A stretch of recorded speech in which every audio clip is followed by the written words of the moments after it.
Mayfield East Public School has been on this site for 156 years. The population of this school is 265 children, and they come from a rural, diverse background as far as socio-economic status. They also come from 16 different nationalities, and we have 10% Indigenous population. We have accelerated literacy in our school, which was an excellent program that we introduced, and we saw significant growth with our students. Accelerated literacy is a pedagogical style. So what we've done is we've taken that pedagogy, then added other programs into it so that it actually is AL with a twist. Looking at our NAPLAN performance last year really drove us to think, what can we change to benefit our students' learning? And that's how we decided we were going to be doing the Action Research project. Action Research is just implementing a change in your school, monitoring the effectiveness of that change and measuring the effectiveness. We chose to do class structures and teacher expectations of students. Our restructuring was very much data-driven. We looked at NAPLAN testing and then all of our school-based assessments to work out where that best fit was going to be for every child within our school.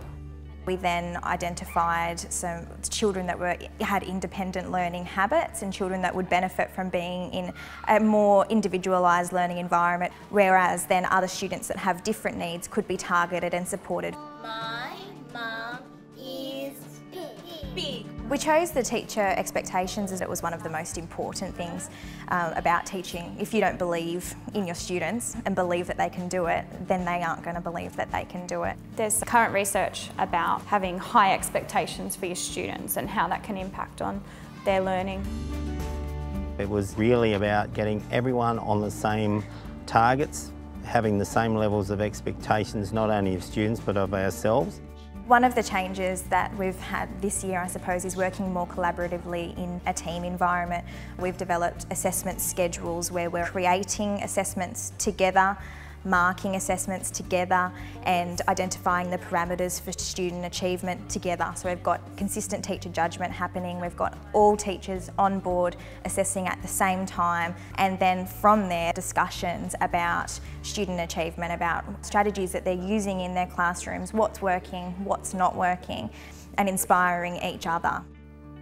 The ability to work together and share each other's expertise and knowledge makes a huge difference because you're feeling very, very supported. People communicate openly about students, they collaboratively mark their assessments, they track these children, and not one child is owned by one teacher.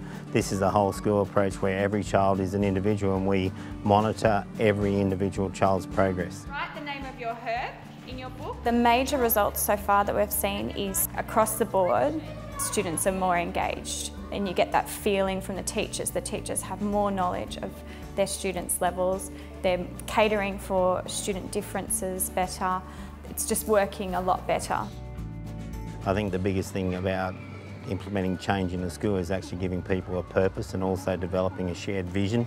And I think that's what you want in a school. You want a school that's actually doing things and moving forward rather than stagnant and just sitting on the laurels that they may have had.